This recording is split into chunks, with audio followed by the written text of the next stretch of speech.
This is one of the biggest questions that I receive from families in all of my group sleep workshops. When can I move my baby to their own room? Ooh, so exciting, but also bittersweet and kind of scary. Let's get right into it. Hi, my name is Sarah, and as a certified pediatric sleep expert, I help families get their sleep on track, specifically working with children ages 0 to 8. So it is never too early, it is never too late to create healthy sleep hygiene, and I can't wait to help your family too. Because I have a certification, I always follow American Academy of Pediatric recommendations as just that, recommendations. So there are many resources and many wonderful organizations that create recommendations based on research and studies and lots of science that tells us what is going to be the safest environment for our children. American Academy of Pediatrics is one that I rely on often, and their recommendation is to room share up to the age of 6 months old. This recommendation actually changed within the last year or so. It used to be 12 months old, and they've since reduced it to about 6 months old. So what does room sharing mean? Having the baby in the same room with you, but on their own sleep surface. So in a bassinet or a crib within the room that mom and dad or partners are sharing. What becomes confusing about these recommendations is that AAP recommends a baby sleeps in a bassinet until they are able to roll. And rolling sometimes happens as early as 3 or 4 months. Some babies take a little bit longer to roll, and that's okay. But a lot of families get stuck in this conundrum of, well, my baby's rolling at 4 months old, so they can't stay in the bassinet anymore. That's not safe. But my crib can't fit in my room or isn't in my room, and I don't want to rebuild it and put it in my room. And I'm supposed to keep the baby in the room until 6 months old. So what recommendation do I follow, and how do I manage all of this, especially if it's my first kid and I'm super nervous about making this change? I'm going to insert a little anecdote from my own family because I think it's important to also feel like you can relate to somebody who is a real mom as well, who does provide expert sleep advice. When my oldest came home from the hospital 8 years ago now, I had no idea how noisy newborns could be in their sleep. This child was which actually reflecting back, she talks a lot now and we love it.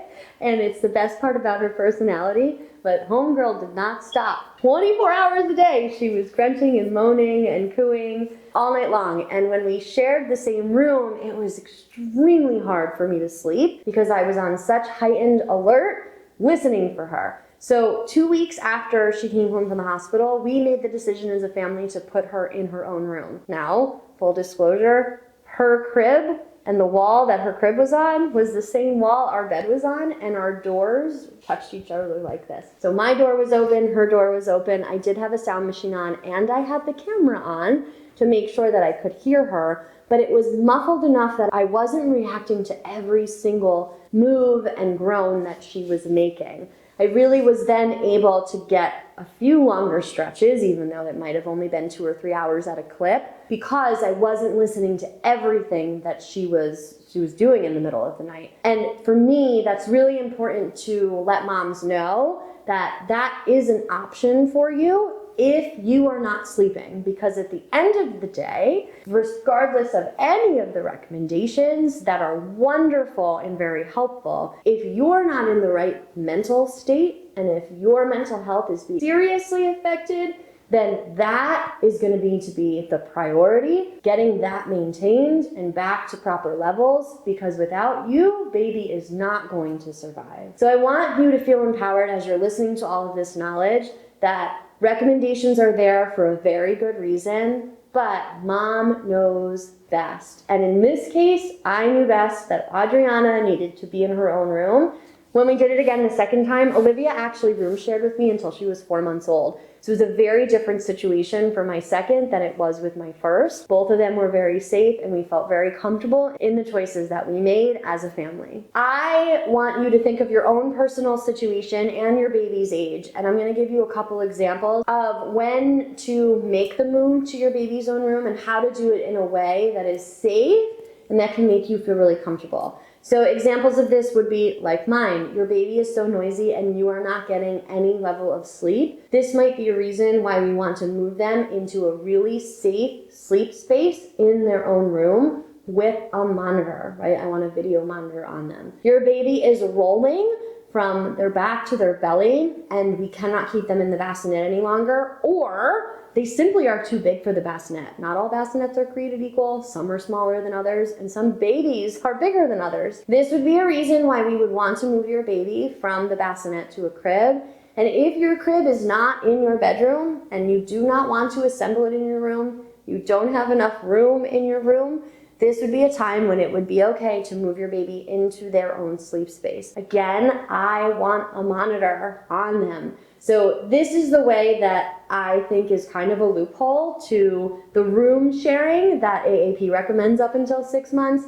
Having a monitor allows you to have an eye and an ear on them just as much as having them in the same room as you. Now, regardless of this, if your baby has been room sharing with you without hitting any of these other milestones and they are 6 months, I do want you to move them to their own room. And why is that? Because sometime after 6, 7, 8 months, our baby is going to learn how to pull to sit and pull to stand. And when they are in a room with us and sitting or standing inside of that crib, well, let me backtrack. If they're sitting or standing inside a bassinet, this is not safe. They could tumble over. So I'm assuming at this point they've been moved to a crib.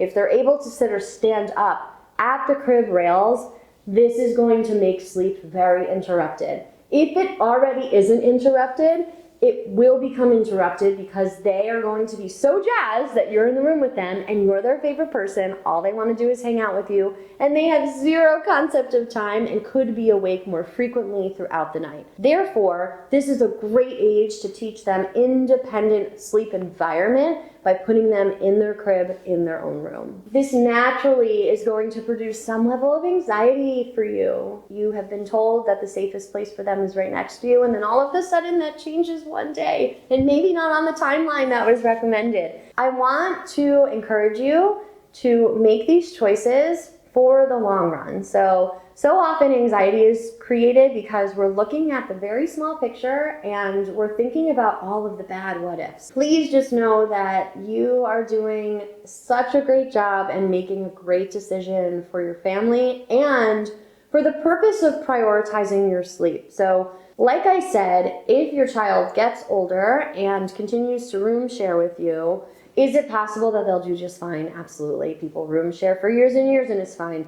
But just as someone who works with families who see the negative effects of room sharing if it goes on too long, I always want to encourage parents to be proactive and manage that situation before it becomes a problem. Meaning, when your baby is in the optimal state of development to learn that they are okay to sleep in their own room, this is when we should be doing that, which can be by 6 months of age. How do you do it though? Like, what's the process? Honestly, it doesn't really take too much prep work or finagling.